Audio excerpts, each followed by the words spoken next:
Hi everyone, मैं हूं आपकी श्रद्धा दीदी एंड वेलकम टू अपना कॉलेज। आज के वीडियो में हम पढ़ने वाले हैं रिकर्जन इन बैक ट्रैकिंग की एक बहुत ही प्यारी सी प्रॉब्लम जिसका नाम है सुडोकू सॉल्वर। सुडोकू शब्द हम में से काफी लोगों ने सुना होगा और ये जो प्रॉब्लम है ये कोडिंग टेस्ट में भी बहुत बार आ जाती है, इंटरव्यूज में बहुत बार आ जाती है। कभी कभी इसका जो सॉल्यूशन है उस पर बेस्ड प्रॉब्लम्स अलग अलग हमारे पास आ जाती हैं। अब कोडर्स की और कोडिंग टेस्ट लेने वाले इंटरव्यूअर्स की पुरानी आदत है कि सारे जो गेम्स होते हैं, सारी जो मैथमेटिकल चीजें होती हैं उनको कोड में कन्वर्ट करके सॉल्व कराने की कोशिश की जाती है, ये चेक करने के लिए कि मेंटल एबिलिटी और प्रॉब्लम सॉल्विंग कितनी अच्छी है। तो यहाँ पर भी ये सेम चीज हुई है कि सुडोकू नाम का एक गेम है जो बचपन में कुछ लोग न्यूज़पेपर पढ़ा करते थे, अगर इंग्लिश का या हिंदी का, तो उसके अंदर आया करता था। उसके अंदर प्रॉपर पेज हुआ करता था न्यूज़पेपर पे जिसमें हमारे कार्टून्स आया करते थे, उसमें हमारे साथ में 2-3 जोक्स होते थे और ऐसे ऐसे सुडोकू जैसे कुछ कुछ सवाल होते थे। अब यहाँ पर जो बिगिनर्स हैं उनके दिमाग में एक काफी अच्छा सवाल आ सकता है कि दीदी मेरे को तो पता ही नहीं सुडोकू क्या होता है। तो अगर इंटरव्यूअर ने मुझसे कभी पूछ लिया कि ऐसे ही सिमिलर गेम के बारे में जिसके बारे में मुझे पता नहीं, तो मैं वहां पर कैसे जवाब दूंगा इंटरव्यू के अंदर। तो उनके लिए अच्छी खबर यह है कि अगर इंटरव्यू के टाइम पर आपको नहीं पता कि कोई सवाल कैसे सॉल्व होगा या कोई गेम आपसे पूछ लिया कोड करने के लिए, तो इसके रूल्स क्या होंगे, तो आप इंटरव्यूअर को बोल सकते हैं कि मुझे नहीं पता और मुझे बैठकर आप स्टेप सिखाइए, मुझे आप बैठकर रूल्स सिखाइए इस गेम के। या फिर इंटरव्यूअर के पास चॉइस है, वो आपको कुछ और सवाल दे देगा जिसमें आपको प्रॉब्लम ज्यादा अच्छे से समझ में आ रही है। तो ऐसी चीजों में हमें घबराने की जरूरत नहीं है। तो उसी तरीके से इस वीडियो में भी शुरुआत में हम आपको समझा रहे होंगे सुडोकू के रूल्स के बारे में। अब सुडोकू की अगर बात करें तो वो कुछ ऐसा दिखाई देता है। यहां पर एक 9x9 की हमने ग्रिड ली है, तो इसके अंदर 9 रोज हैं, 9 कॉलम्स हैं। इसमें से कुछ सेल्स खाली हैं, कुछ के अंदर नंबर लिखे हुए हैं। अब ये जो नंबर लिखे हुए हैं ये सेल्स को हम कभी चेंज नहीं कर सकते, इसके अंदर जो नंबर लिख दिया वो फिक्स्ड नंबर है। इसके अलावा यहाँ पर कुछ खाली सेल हैं और इन सारे के सारे सेल्स को हमें 1 से लेकर 9 तक के नंबर्स के साथ फिल करना है। उसमें हमें कुछ रूल्स का ध्यान रखना है जिसकी हेल्प से एक पॉइंट के बाद ये पूरा का पूरा सुडोकू जो है वो नंबर से भर जाएगा। अब सबसे पहले बात करते हैं सुडोकू के रूल्स के बारे में। 3 रूल्स हैं जिनको हमें फॉलो करना होता है। इसमें से सबसे पहला रूल है हमारा रो का रूल, यानी किसी भी नंबर को हम एक रो के अंदर यहाँ पर, यहाँ पर, यहाँ पर एक से ज्यादा बार नहीं लिख सकते। यानी अगर हमने यहाँ पर 8 लिख दिया तो इस पूरी की पूरी लाइन में दोबारा 8 हम नहीं लिख सकते। यहाँ पर हमने 4 लिख दिया तो इस पूरी की पूरी लाइन में दोबारा हम 4 नहीं लिख सकते। दूसरा रूल है हमारा कॉलम का रूल, यानी अगर यहाँ पर हमने 6 लिख दिया तो इस पूरी की पूरे कॉलम में हम दोबारा 6 नहीं लिख सकते। यहाँ पर हमने 2 लिख दिया तो इस पूरे के पूरे कॉलम में हम दोबारा 2 को नहीं लिख सकते। और तीसरा रूल है हमारा ग्रिड का। ग्रिड यानी इस पूरे के पूरे बड़े 9x9 का 3x3 वाला पार्ट, तो ये है 3 रोज और 3 कॉलम्स का कॉम्बिनेशन। अब इस ग्रिड के अंदर भी हमारे जो नंबर्स हैं वो रिपीट नहीं होने चाहिए, यानी 9 हमने यहाँ पर लिख दिया तो इन सारे डब्बों में दोबारा 9 नहीं आना चाहिए। अगर 5 हमने यहाँ लिख दिया तो इन सारे डब्बों में दोबारा 5 नहीं आना चाहिए।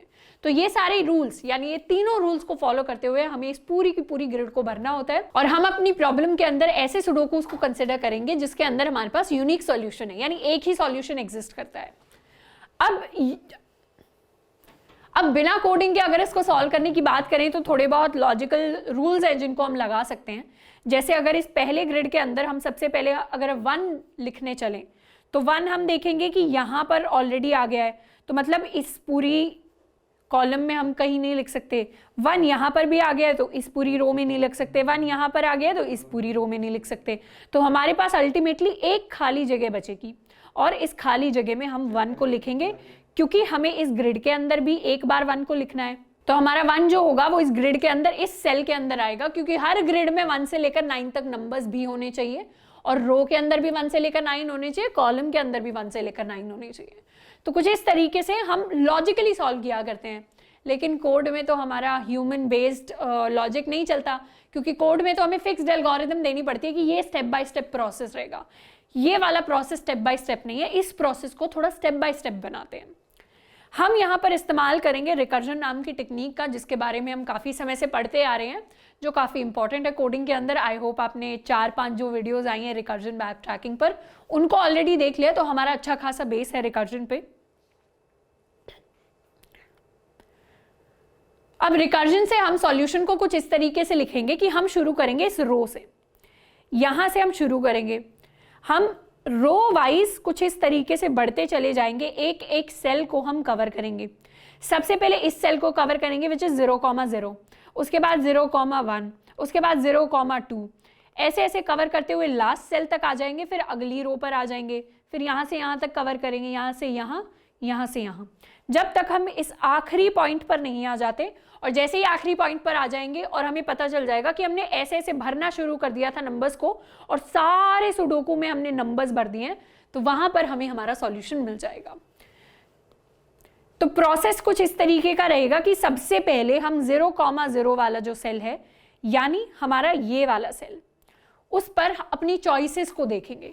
यहां पर हमारे पास चॉइस है कि हम 1 से लेकर 9 तक कितने भी नंबर्स को यहां पर डाल सकते हैं, पर लॉजिकली सोचें तो उन नंबर्स को तभी डाल सकते हैं जब उन नंबर्स को डालना वैलिड हो। वैलिड यानी यहां पर अगर हम 1 को डालना चाहें, यहां पर अगर हम 1 को डालना चाहें तो 1 को यहां पर नहीं डाल सकते क्योंकि 1 यहां ऑलरेडी एग्जिस्ट करता है।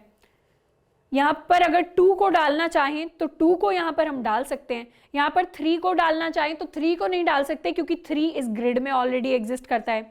यहाँ पे 4 को भी नहीं डाल सकते क्योंकि रो में भी एग्जिस्ट करता है। यहाँ पर 4 को भी नहीं डाल सकते क्योंकि कॉलम में भी है और ग्रिड में भी है। 5 को यहाँ पर डाला जा सकता है, 6 को यहाँ पर डाल सकते हैं, 7 को भी डाल सकते हैं, 8 को यहाँ नहीं डाल सकते क्योंकि सेम रो में आ गया, 9 को नहीं डाल सकते क्योंकि सेम ग्रिड के अंदर आ गया। इसीलिए इस तरीके से हर एक सेल के लिए हम एनालाइज करेंगे कि वहां पर कौन से नंबर को लिख सकते हैं, कौन से नंबर को नहीं लिख सकते। तो यहां पर सबसे पहले एक नंबर फिट करेंगे, फिर यहां पर फिट करेंगे, यहाँ ऑलरेडी नंबर है यहां पर फिट करेंगे, इस तरीके से फिट करते चले जाएंगे। मान लीजिए यहां पर आकर हमें पता चला कि नंबर हमारे गलत हो गए हैं, मतलब हमने गलत नंबर लिख दिए, गलत सॉल्यूशन की तरफ हम जा रहे हैं, तो हम वापस आते चले जाएंगे, वापस नंबर्स को फिट करेंगे जब तक सही सॉल्यूशन तक नहीं पहुंचते। तो कुछ इस तरीके की हमारी रिकर्जन की टेक्निक रहेगी। अब इस पूरी की पूरी टेक्निक को थोड़ा सा और समझ लेते हैं एक रिकर्जन ट्री की हेल्प से। सबसे पहले मान लेते हैं हम 0,0 पर है। 0,0 पर हमारे पास 9 चॉइसेस हैं। 9 चॉइसेस कैसे? या तो हम वहां पर 1 लिख सकते हैं, या हम वहां पर 2 लिख सकते हैं, या 3 लिख सकते हैं, या 4 लिख सकते हैं, और इसी तरीके से हम वहां पर 9 भी लिख सकते हैं। अब जैसे ही हमने कुछ भी लिखा, वहां पर हमने देख लिया कि 1 को तो लिखा नहीं जा सकता, 2 को लिखा जा सकता है। 2 को लिख दिया तो उसके बाद 0,1 पर हम आ जाएंगे। 0,1 पर आते ही हमारे पास दोबारा से बहुत सारी चॉइसेस होंगी। 0,1 पे चॉइस होगी कि 1 लिख दें, वहां पर 2 लिख दें, 3 लिख दें, एंड सो ऑन। हम वहां 9 तक दोबारा लिख सकते हैं। अब अभी तो ग्रिड के अंदर हमने 2 को लिखा था, तो ये 2 वाली चॉइस भी हट गई। तो अब देखा जाएगा कि कौन सी चॉइस आगे रहेगी। और इसी तरीके से हम एक ट्री स्ट्रक्चर में आ जाएंगे, जो हमने बैक ट्रैकिंग की लास्ट वीडियो में पढ़ा था। और उस ट्री स्ट्रक्चर के अंदर कुछ ऐसा सा हम प्रोसेस फॉलो कर रहे होंगे, जिसके अंदर वापस जा रहे होंगे जिस भी स्टेप पर चीजें नहीं ठीक होती, एंड हम एक बैक ट्रैकिंग वाला जो है रिकर्जन ट्री फॉर्म कर रहे होंगे। तो कुछ इस तरीके से हमारी अप्रोच रहेगी। इस प्रॉब्लम में सबसे इंपॉर्टेंट चीज होने वाली है सुडोकू की सुडोकू की वैलिडिटी को चेक करना, यानी चेक करना कि कहां पर कौन सा नंबर लिखा जा सकता है, कहां पर कौन सा नंबर नहीं लिखा जा सकता। तो उसको हम कोड लिखते लिखते डिस्कस करेंगे। अब शुरुआत करते हैं इस प्रॉब्लम के कोड की। यहाँ पर कोड को हम कुछ इस प्रकार लिख रहे होंगे। इस फंक्शन के अंदर हमारे पास एक बोर्ड है जिसके अंदर कैरेक्टर्स लिखे हुए हैं। तो हमारा जो पूरा सुडोकू है उसको हमने गेमिफाई कर दिया, बोर्ड की फॉर्म में ले आए हैं। अब इस सुडोकू को हम एज एन एग्जाम्पल लेकर चल रहे हैं। सुडोकू को कैसे रिप्रेजेंट किया है? अगर हमारे पास यहाँ पर 5 है तो उसको 5 एज अ कैरेक्टर लिखकर रिप्रेजेंट किया, और जो खाली जगह वहां पर हमने लिख दिया एक सिंपल डॉट। तो डॉट का मतलब है खाली, और बाकी जगह हमने कैरेक्टर्स की फॉर्म में नंबर्स को लिख दिया है। अब हम देख पा रहे हैं कि ये जो फंक्शन है ये हमारा रिकर्सिव फंक्शन नहीं है, तो खुद के लिए एक रिकर्सिव फंक्शन बना लेते हैं जो हमें बूलियन रिटर्न करेगा। इस बूलियन का यहाँ पर मतलब है कि हमारे पास एक वैलिड सुडोकू सॉल्यूशन जैसे ही आ जाएगा वहां से हम ट्रू रिटर्न कर देंगे, और इनवैलिड सॉल्यूशन अगर आता है सुडोकू में तो वहां से रिटर्न होगा फॉल्स।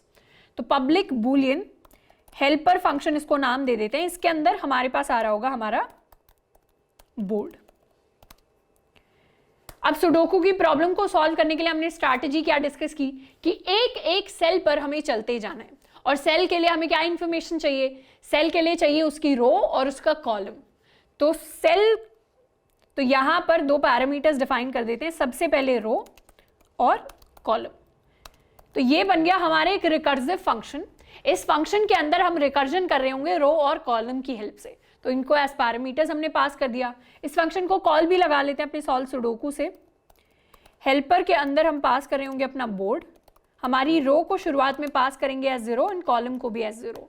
तो हम शुरुआत कहाँ से कर रहे होंगे, शुरुआत कर रहे होंगे अपने सुडोकू के फर्स्ट सेल से विच इज 0,0। अब इस हेल्पर वाले फंक्शन में सबसे पहले हम ये डिफाइन कर लेते हैं कि अगली बार जब हम रिकर्जन कर रहे होंगे तो हमारा अगले वाला रो और कॉलम क्या है, उनको पहले ही हम कैलकुलेट कर लेंगे। तो हम दो वेरिएबल्स डिफाइन करते हैं, new row and new column. अब अगर हम अपनी पूरी की पूरी रो के अंदर किसी भी कॉलम पर हैं और वो लास्ट कॉलम नहीं है, मतलब यहाँ इस रो की अगर हम बात कर रहे हैं तो हम यहाँ पर कहीं भी हैं, बस लास्ट पर नहीं है, तो उस केस में क्या होगा, हम एक आगे बढ़ जाएंगे। हमारा जो कॉलम है वो हमारा लास्ट कॉलम नहीं है, यानी हमारे बोर्ड की लेंथ -1 के इक्वल नहीं है। तो उस केस में हम क्या करेंगे, हमारी नई रो तो हमारी रो ही रहेगी और हमारा नया कॉलम बन जाएगा कॉलम +1। लेकिन ऐसा केस जिसमें हम इस लास्ट कॉलम पर कहीं भी किसी भी रो के अंदर बस लास्ट कॉलम पे है, तो हमें क्या करना है, हमें अगली रो पर जाना है।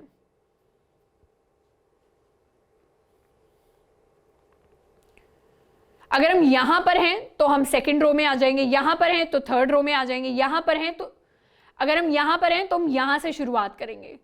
इस सेकंड रो के लास्ट कॉलम में है तो थर्ड रो की शुरुआत से करेंगे। तो इस तरीके से हमारी जो रो होगी वो एक बढ़ जाएगी, यानी रो +1 हो जाएगी। और हमारा जो कॉलम होगा उस कॉलम की शुरुआत हम करेंगे 0 से, क्योंकि पहले लास्ट पे थे, अगली रो में तो शुरुआत पर ही आना पड़ेगा, तो वहां 0 से उसको इनिशियलाइज कर देंगे। तो इस तरीके से हमने देख लिया कि अगले रिकर्जन पर हमारे नया रो और नया कॉलम क्या होने वाला है। दूसरी चीज जो हम करेंगे वो ये चेक करेंगे कि यहाँ ऑलरेडी नंबर लिखा हुआ है। अगर नंबर लिखा हुआ है तो हमें कुछ नहीं करना, अगले वाले सेल पर बढ़ जाना है, और नंबर नहीं लिखा हुआ तो वहां पर 1 से लेकर 9 में से किसी को बिठाना है। तो अगर हमारा जो बोर्ड ऑफ रो कॉलम खाली नहीं है, यानी डॉट के इक्वल नहीं है, तो उस केस में हम हेल्पर को ही कॉल कर देंगे। हेल्पर में पास कर देंगे अपना बोर्ड, अपनी नई रो और अपना नया कॉलम। और यहां से अगर इस हेल्पर से ट्रू रिटर्न होकर आता है, मतलब यहां पर अगर ऐसा हम सॉल्यूशन कैलकुलेट कर लेते हैं जिससे सुडोकू का हमें पूरा का पूरा रिजल्ट मिल गया और हेल्पर ने हमें ट्रू रिटर्न कर दिया, तो उस केस में हम भी यहां पर ट्रू रिटर्न कर देंगे कि हमें सॉल्यूशन मिल चुका है। लेकिन अगर ऐसा नहीं होता तो उस केस में हम क्या करने वाले, उस केस में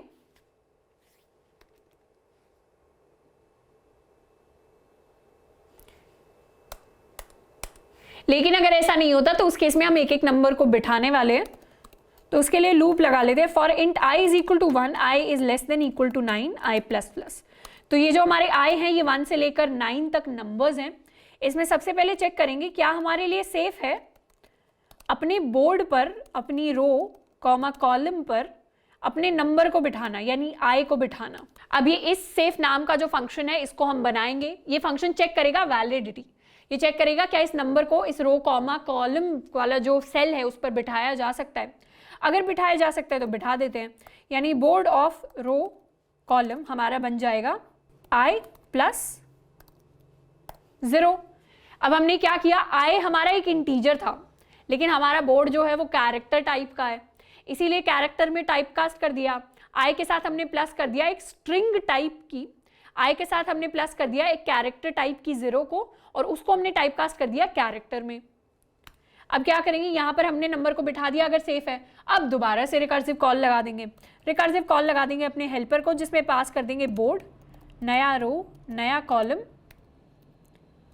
और यहाँ से भी चेक कर लेंगे कि क्या यहाँ पर नंबर को बिठाने के बाद हमारे पास ट्रू रिटर्न होकर आया।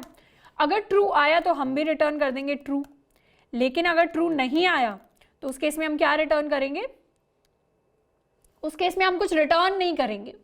उस केस में हम simply board of row column को दोबारा से नल कर देंगे, यानी वहां से नंबर को अपने को हटा देंगे। फॉर एग्जाम्पल यहाँ पर हमने 1 को इस पोजीशन पर सेफ था बिठाना, तो हमने 1 को यहाँ पर बिठा दिया। फिर हमने अगले वाले लेवल्स को कॉल किया, लेकिन आगे जाकर कहीं हमें पता चला कि यहाँ पर 1 को सेफ नहीं था बिठाना। अब कुछ और नंबर आप लगाकर देखिए, क्योंकि इससे तो सॉल्यूशन गड़बड़ा गया आगे जाकर। उस केस में हम वापस आएंगे, वापस आकर वहां पर नल कर देंगे और फिर नेक्स्ट लूप के अंदर 2 को बिठाएंगे। तो कुछ इस तरीके से हमारी रिकर्सिव कॉल्स मेंटेन होंगी। अब इस फंक्शन में अगर कोई भी सॉल्यूशन हमें सच नहीं दे, अगर इस फंक्शन के अंदर अब कोई भी सॉल्यूशन से हमें ट्रू नहीं रिटर्न होके आता, तो फाइनली हम रिटर्न कर देंगे फॉल्स। तो ये हमारा फंक्शन हो गया। इसके अंदर हमारी बेस कंडीशन भी होगी। बेस कंडीशन ये होगी कि हम रो वाइज नीचे ट्रैवल करते जा रहे हैं, हम कॉलम वाइज बाद में ट्रैवल करते जा रहे हैं। तो रो अगर बढ़ते बढ़ते किसी भी पॉइंट पर जब हम n-1, n-1 यानी अपने बोर्ड के लास्ट सेल पर होंगे, अपने सुडोकू के लास्ट सेल पर होंगे, उसके बाद एक बढ़कर रो हमारी बन जाएगी हमारी बोर्ड की लेंथ के इक्वल। वो पॉइंट होगा जहां पर हमारा बेस केस आता है, यानी पूरा सुडोकू हमने भर दिया है। तो जब भी हमारी रो हमारे बोर्ड के लेंथ के इक्वल हो जाए, तो उस केस में हम रिटर्न कर देंगे ट्रू, मतलब हमारा पूरा बोर्ड जो है वो भर चुका है। और अब लिखेंगे अपने इस सेफ फंक्शन को। अब इस सेफ की कंडीशंस को थोड़ा सा हल्का सा डिस्कस कर लेते हैं। इस सेफ में क्या चीज चेक करेंगे? 3 चीजें चेक करेंगे। सबसे पहले होने वाली है हमारी रो, यानी अगर हम एक सुडोकू की बात कर रहे हैं जिसके अंदर बहुत सारे हमारे पास कॉलम्स हैं, बहुत सारी रोज हैं, तो उसके अंदर एक पॉट और उसके अंदर हमें मान लीजिए इस A, B पर अपने नंबर को प्लेस करना है। तो सबसे पहली चीज चेक करेंगे, उसके अंदर मान लीजिए हमें इस पोजीशन पर यानी A, B पर अपने नंबर n को प्लेस करना है। तो उसके लिए क्या चेक करेंगे कि हमारा जो n है वो इस पूरी की पूरी रो में तो एग्जिस्ट नहीं करता पहले से। अगर एग्जिस्ट करता होगा तो सेफ नहीं है उसको प्लेस करना। सेफ नहीं है तो मतलब रो वाली कंडीशन वो फुलफिल नहीं कर पाया। अगर यहां पर सेफ है तो सेकंड चीज चेक करेंगे अपने कॉलम की। तो सेकंड में हम चेक करेंगे अपना कॉलम। कॉलम के लिए क्या करेंगे? इस पूरे के पूरे कॉलम में चेक करेंगे कि क्या n किसी और कॉलम में एग्जिस्ट करता है। और थर्ड चीज चेक करेंगे अपनी ग्रिड, जो कि सबसे ध्यान देने वाली चीज है हमारी ग्रिड। अब ग्रिड को चेक करने के लिए एक प्रॉपर सुडोकू का एग्जाम्पल ले लेते हैं। अगर हम इस सुडोकू की बात करें तो इसके अंदर हमारे पास 9 ग्रिड्स होंगी, पहली, दूसरी, तीसरी, चौथी, 5वीं, 6ठी, 7वीं, 8वीं, 9वीं।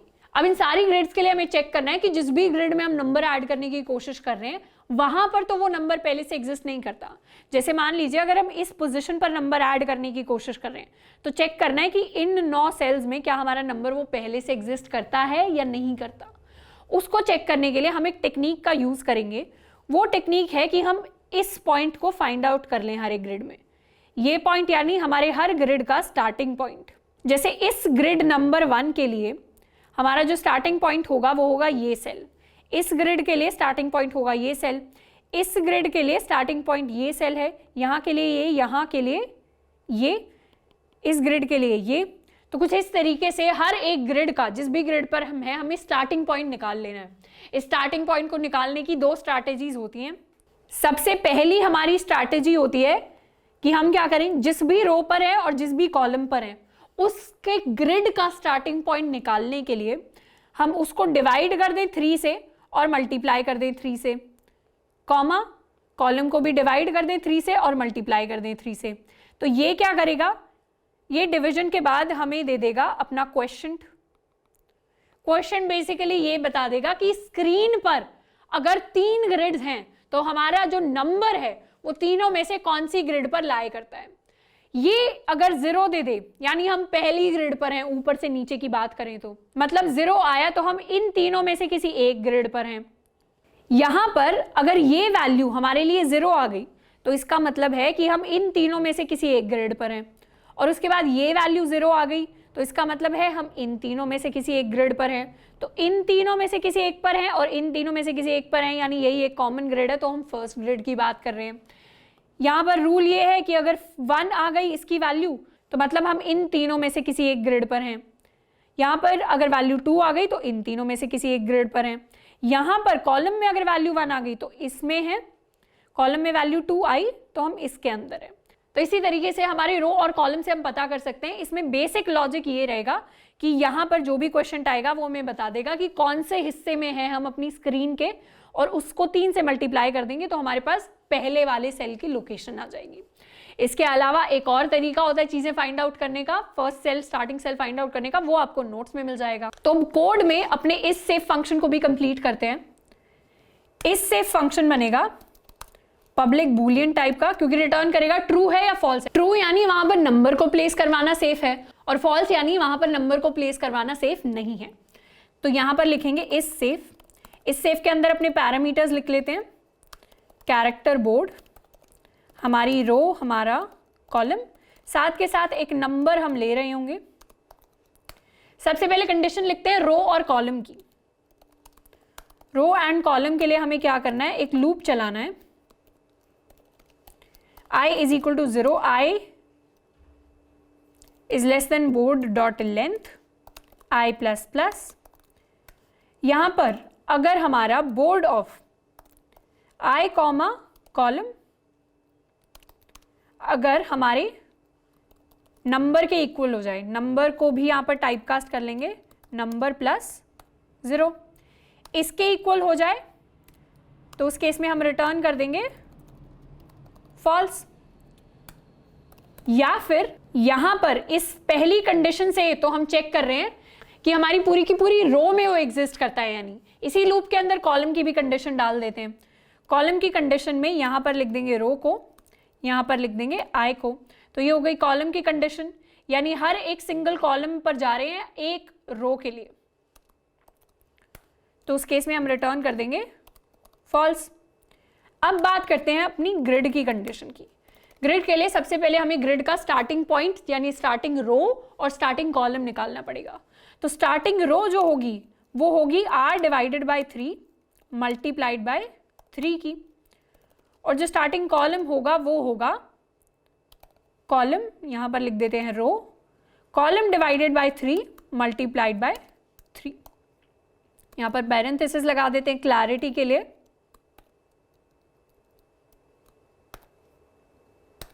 नेक्स्ट चीज क्या करनी है, अब हमें पता चल गया ग्रिड का स्टार्टिंग पॉइंट क्या है। अब ग्रिड में क्या है, एक 3x3 मैट्रिक्स ही तो है, उसके सारे के सारे रोज और सारे के सारे कॉलम्स पर हम चले जाएंगे, यानी 3 तक अपने कॉलम को भी बढ़ाएंगे और 3 तक रो को भी बढ़ाएंगे, और उस पूरे के पूरे छोटे से मैट्रिक्स में चेक कर लेंगे कि वो नंबर एग्जिस्ट करता है या नहीं। फॉर i इक्वल्स टू हमारा रो, स्टार्टिंग रो, i जब तक लेस देन रहता है स्टार्टिंग रो प्लस 3 से, i प्लस प्लस करते रहेंगे। And for j equals to starting column, j जब तक लेस देन रहता है स्टार्टिंग कॉलम प्लस 3 के, j को भी प्लस प्लस करते रहेंगे। अगर किसी भी पॉइंट पर हमारा जो बोर्ड का i कॉमा j इक्वल हो जाता है हमारे नंबर के यानी इस वैल्यू के, तो हम वहां से रिटर्न कर रहे होंगे फॉल्स। बाकी सारे केसेस में हम रिटर्न कर देंगे ट्रू, क्योंकि कोई प्रॉब्लम नहीं है फिर वहां पर उस सेल पर अपने नंबर को बिठाने में। तो सारी चीज़ों को थोड़ा सा समराइज कर देते हैं। हमने अपने मेन फंक्शन के अंदर एक हेल्पर फंक्शन बनाया जिसके अंदर बोर्ड और स्टार्टिंग रो स्टार्टिंग कॉलम पास कर रहे हैं। उसके अंदर हमने चेक कर लिया कि अगले वाले रिकर्जन लेवल पे नया रो नया कॉलम क्या होने वाला है, साथ के साथ चेक कर लिया वहां पे ऑलरेडी कोई नंबर बैठा हुआ है तो बस अगले वाले अपने सेल को कॉल लगा दें, नहीं बैठा हुआ तो एक नंबर को चेक करेंगे क्या सेफ है इस नंबर को बिठाना, अगर सेफ होगा तो उसको बिठा देंगे, फिर आगे वाले सेल्स के लिए कॉल लगाएंगे। आगे वाले सेल्स अगर हमें ट्रू रिटर्न करते हैं तो हम भी ट्रू दे देंगे, यानी हमें भी सॉल्यूशन मिल गया। नहीं करते तो वहां से उस नंबर को हटा देंगे और किसी और नंबर को बिठाएंगे। और इसकी बेस कंडीशन ये होगी कि सारे के सारे सेल्स को हमने कवर कर लिया, यानी रो में हम बोर्ड डॉट लेंथ तक आ गए हैं। सेफ्टी कैसे चेक करेंगे, सेफ्टी के लिए सारे के सारे कॉलम वाइज रो वाइज हमने देख लिया कि जिस भी सेल पर बिठा रहे हैं उसको कॉलम वाइज तो वो सेम नंबर कवर नहीं कर रहा और रो वाइज तो वो सेम नंबर कवर नहीं कर रहा तभी सेफ है। उसके अलावा ग्रिड में चेक कर लेंगे तो स्टार्टिंग रो और स्टार्टिंग कॉलम निकाल लेंगे अपनी 3x3 ग्रिड का, और वहां से सारी चीजें हम कैलकुलेट कर लेंगे कि वहां पर ऑलरेडी नंबर है या नहीं है। इस तरीके से हमारा कोड है, इसको रन करके देखते हैं। रन करने के बाद हमारा आंसर जो है वो सही आ गया है, सबमिट कर दें। तो सारी की सारी कंडीशंस को हमने देख लिया है, हमारा कोड जो है वो सक्सेसफुली सबमिट हो गया है। तो अगर आपसे इंटरव्यू में कभी पूछा जाता है कि सुडोकू को सॉल्व करके दिखाना है, तो यही अप्रोच लगानी है, यही सारे प्रोसेसेस उनको बताने हैं। इसमें दो चीजें हमें मेन याद रखनी होगी। सबसे पहले याद रखना होगा कि बैक ट्रैकिंग का प्रोसेस क्या रहा। बैक ट्रैकिंग का प्रोसेस ये रहा कि शुरू से लेकर आखिर तक जा रहे हैं, हर रो वाइज, हर रो में जा रहे हैं रिकर्सिवली, शुरू से लेकर आखिर तक। दूसरा मेन पॉइंट जो है वो याद रखने के लिए वो ये है कि ग्रिड के स्टार्टिंग पॉइंट को कैसे कैलकुलेट किया और ग्रिड में कैसे हमने सेफ्टी चेक कर ली। इन दोनों मेजर चीजों को याद करके हम इस पूरी की पूरी प्रॉब्लम को सॉल्व कर सकते हैं। आई होप कि आज का वीडियो आपको अच्छा लगा होगा, थोड़ा हम सीखे होंगे नई प्रॉब्लम के बारे में। इस पूरे के पूरे कोड को आप नीचे जाकर एक्सेस कर सकते हैं अपने नोट्स के अंदर। आज के लिए इतना ही, मिलते हैं नेक्स्ट वीडियो में। Till then keep learning and keep practising.